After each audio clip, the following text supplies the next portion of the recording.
¿Ya terminaste tu planificación? Sí, ya casi le estoy dando los toques finales, pero ¿qué hora es? Ay, pero ya casi me toca grabar. Deja ir al camerino. A mí me toca detrás de ti. Ah, ok, pues que... ¿Y qué es esto, Alex? ¿Y qué es lo que se está pero moviendo aquí? veo el escritorio y la computadora. Dios mío. ¿Y qué es lo que pasa? Pero me parece extraño, porque es que nadie ha salido de la productora. No he escuchado ni siquiera la alarma de emergencia. ¿Y qué es lo que pasa? Aquí hay gato encerrado. Es un simulacro. Debemos estar preparados. Ay, Dios mío. Uf.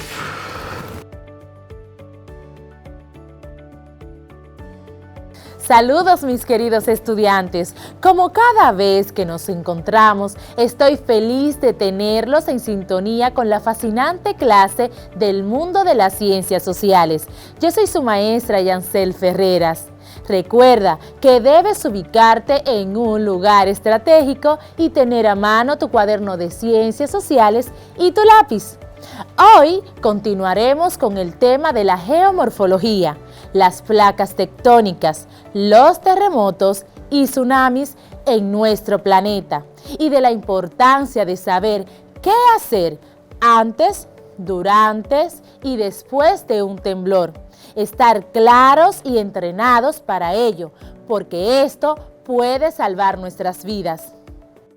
La clase pasada recordamos que la geomorfología es la ciencia que estudia las formas de la corteza terrestre.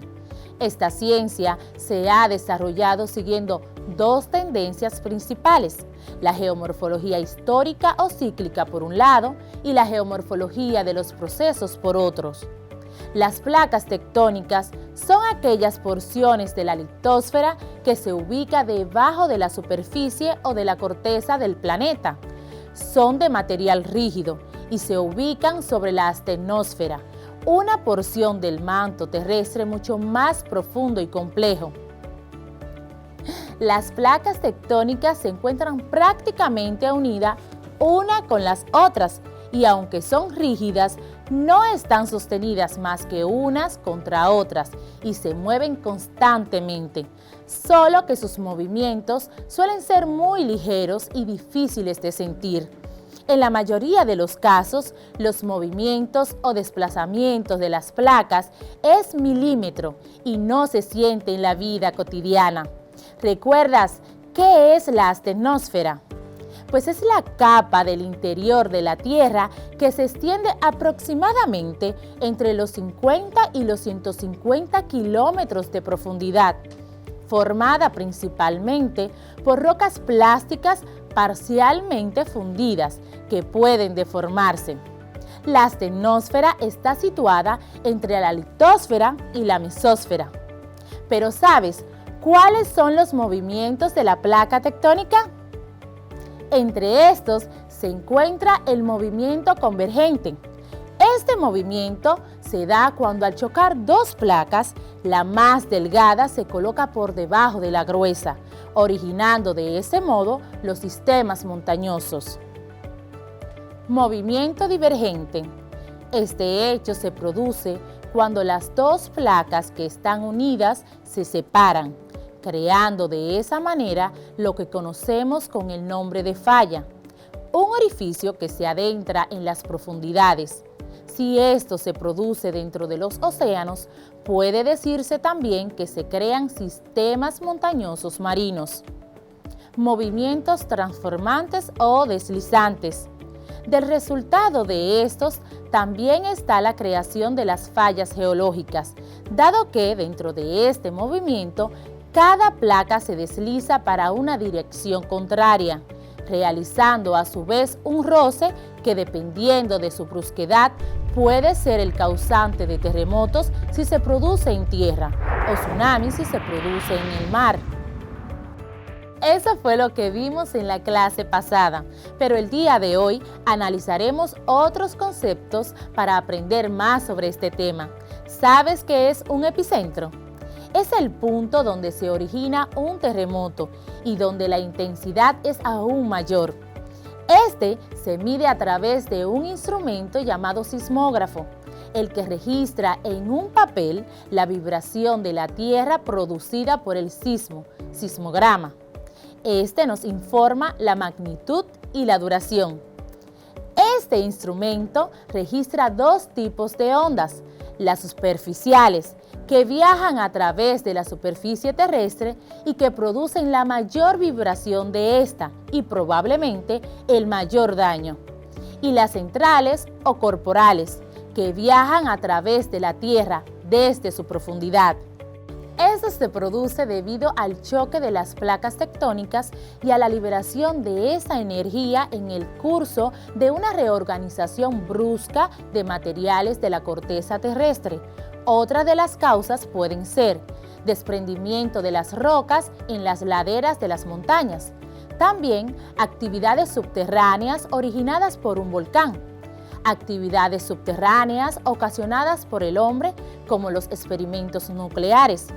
Puede ser también la fuerza que ejercen los millones de toneladas de aguas acumuladas en represas y lagos artificiales.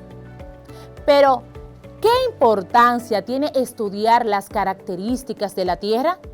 Bueno, esto nos ayuda a prevenir posibles catástrofes y saber qué hacer en caso de que se produzca una. Hay algo que debemos tener bien claro para poder entender todo esto de manera clara, y es cómo está compuesta la Tierra para que lleven a cabo estas incidencias en ellas. Por ello, vamos a ver cómo está conformada en su interior. Las tres capas principales que conforman la estructura interna de la Tierra son la corteza, el manto y el núcleo. La capa más externa, muy delgada con respecto a las otras, se llama corteza terrestre. Presenta espesores comprendidos entre 5 a 10 kilómetros de profundidad para la corteza oceánica y hasta 70 kilómetros de profundidad en la corteza continental y es sólida. El manto llega desde la corteza hasta una profundidad de 2.900 kilómetros. Está formado por materiales más densos que los de la corteza. En ella predominan minerales con hierro y magnesio, como el olivo. Es una capa sólida, aunque entre los 200 kilómetros presenta cierta plasticidad.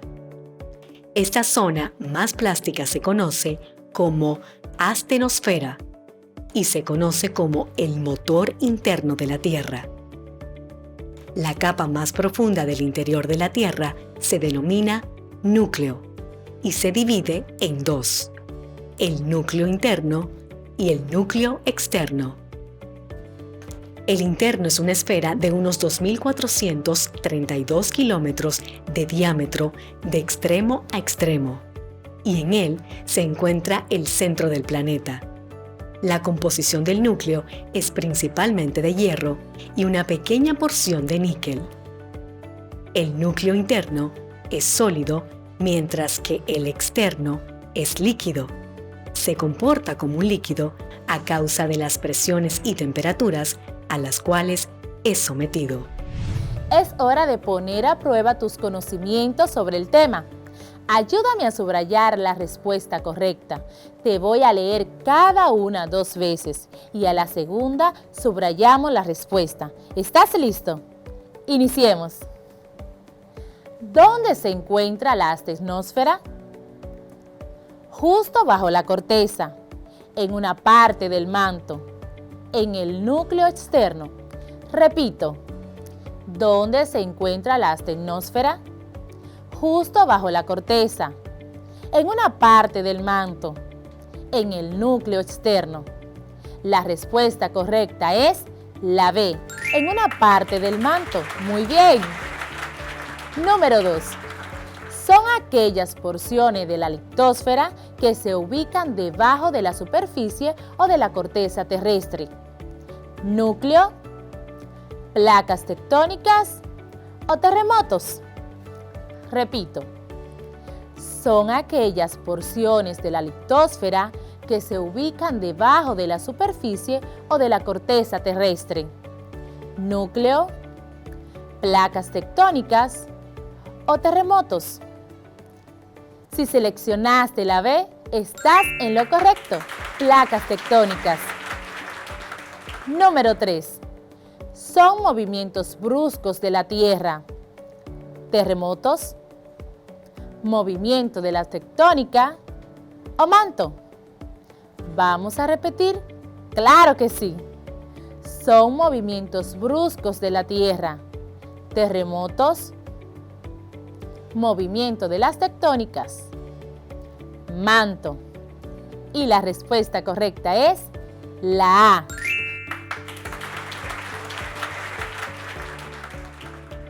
Ahora, quiero que en tu cuaderno de Ciencias Sociales realices un glosario de las palabras claves o desconocidas mencionadas durante la clase, para luego buscar su significado. ¿Viste qué fácil? Es importante que vayamos evaluando los conocimientos que vamos adquiriendo. Ahora, quiero que conozcas algo más sobre este interesante tema, según EcoRed. La corteza terrestre es la capa rocosa externa de la Tierra. Es comparativamente fina, con un espesor que varía entre los 7 kilómetros en el fondo oceánico hasta los 70 kilómetros en las zonas montañosas de los continentes. Esta se divide en dos tipos: oceánico, el cual cubre aproximadamente el 75% de la superficie planetaria. Es más delgada que la continental y se reconocen en ellas 3 niveles. El nivel más inferior, llamado nivel 3, el cual linda con el manto en la discontinuidad de Morovis. Está formado por gabros, rocas plutónicas básicas. También está el continental, que es de naturaleza menos homogénea, ya que está formado por rocas con diversos orígenes. Ahora quiero que realices la siguiente actividad partiendo de tus conocimientos. Para comprender lo que hemos trabajado sobre la corteza terrestre, quiero que realices un cuadro donde coloques tu definición personal sobre la geomorfología. Luego, busques en otros lugares una definición consultando, por ejemplo, libros, diccionarios, enciclopedias, entre otros. Luego, confrontas la primera con la segunda y al final presentas en el cuadro cuál fue el resultado. Vamos ahora a leer determinadamente el siguiente texto. La lectura se puede realizar silenciosa o colectiva, pero como estamos juntos en casa, ¿qué te parece si nos acompañas y leemos todos juntos? La geomorfología es una ciencia natural que se encarga del estudio del relieve de la superficie terrestre. Las formas del relieve terrestre surgen por la interacción de los procesos exógenos o de la superficie y los procesos endógenos, que son aquellos que se originan en el interior de la Tierra, que al actuar sobre las rocas que afloran en la superficie terrestre, dan como resultado la formación de rasgos del relieve de diferentes órdenes que van desde las grandes estructuras planetarias, como son los océanos y continentes, hasta los más pequeños accidentes geográficos. Sin embargo, según la definición general, queda implícito que la geomorfología estudia tanto el relieve de las superficies emergidas como de los fondos oceánicos, pero si partimos del hecho de que los procesos morfogénicos que actúan en las superficies continentales e insulares son diferentes a los que moldean los fondos marinos, se ha aceptado que la geomorfología se ocupa de las formas medias y pequeñas del relieve, mientras que se ha dejado a la iconología el estudio y cartografiado del relieve submarino, y a la geotectónica el estudio de los orígenes y desarrollo de las grandes estructuras planetarias. No obstante a lo anterior, y partiendo del propio avance que ha tenido la geología a partir de las concepciones de la tectónica de placas y formación de la corteza terrestre, se hace difícil determinar el campo de aplicación de cada una de estas ramas de la ciencia, interactuando todas entre sí. Con el desarrollo de la geomorfología se han ido ramificando los conocimientos, siendo todavía más aceptada la clasificación del científico ruso Semyonov, que la clasifica en dos ramas principales, climática y estructural. Quiero que ahora, como producto final, elabores un resumen de todo lo que aprendiste hoy y lo compartas con tu familia. Quiero que además preguntes a tu padre, madre o tutor si alguna vez han sentido un terremoto y qué país ellos conocen ha sido golpeado fuertemente por uno de estos. Realiza tus anotaciones en tu cuaderno de ciencias sociales, ya que esto nos ayudará más adelante. Aprendimos muchas cosas nuevas hoy. ¿Qué te parece si evaluamos lo que hemos aprendido? ¿Qué aprendimos? ¿Qué es la geomorfología? ¿Qué son las placas tectónicas? ¿Cuántos tipos de placas existen? ¿Qué es la astenosfera? ¿Cómo y por qué se forman las montañas? ¿Qué es un terremoto y qué lo produce? ¿Cuál es la composición de la Tierra? ¿Qué es la corteza terrestre y cómo se compone? Pero hay un punto muy importante que debemos tener presente. ¿Qué debemos hacer en caso de un temblor de tierra? Antes, durante y después. Antes, trace un plan familiar que incluya cómo ponerse en contacto con otros miembros de la familia. Establecer un punto de reunión es importante. Aprenda cómo actuar en caso de terremoto. Participe en los simulacros en su comunidad, lugar de trabajo o escuela. Converse con sus familiares acerca de qué hacer si hay un terremoto y especialmente qué hacer si están solos cuando este ocurre. Ubique los lugares más seguros en su casa, su lugar de trabajo o escuela para protegerse en caso de un terremoto e identifique las rutas de evacuación. Mantenga a mano los números de teléfonos de emergencia como la Defensa Civil, ambulancias, hospitales, departamento de bomberos, policías, entre otros. Asegúrese de tener suficientes suministros para la emergencia, como agua limpia, alimentos no perecederos, medicamentos de venta con recetas, botiquín de primeros auxilios, baterías, radios y alimentos para animales domésticos. Lleve consigo los documentos de importancia como pasaportes o documentos de identidad. Tenga preparada una mochila o estuche de emergencia por si tiene que evacuar la zona. Si hay una embarazada en la familia, prepare un bolso con los documentos médicos, medicamentos y otras cosas que podrían ser necesarias si es hospitalizada para el parto o para cualquier otra complicación. Prepare una logística para evacuar a sus mascotas. Permanezca tranquilo. De ser necesario, ayude a calmar a las personas que están con usted. Permanezca lejos de las ventanas y de los objetos que podrían caerse, como cables eléctricos flojos. Vaya a un lugar seguro y protéjase cerca de una pared o un mueble sólido. En caso de que sea necesaria la evacuación, use las escaleras, no los ascensores. Diríjase a una zona segura. Siga las instrucciones de los funcionarios de la Defensa Civil y otras autoridades. Si está atrapado, trate de golpear con un objeto metálico para hacer mucho ruido.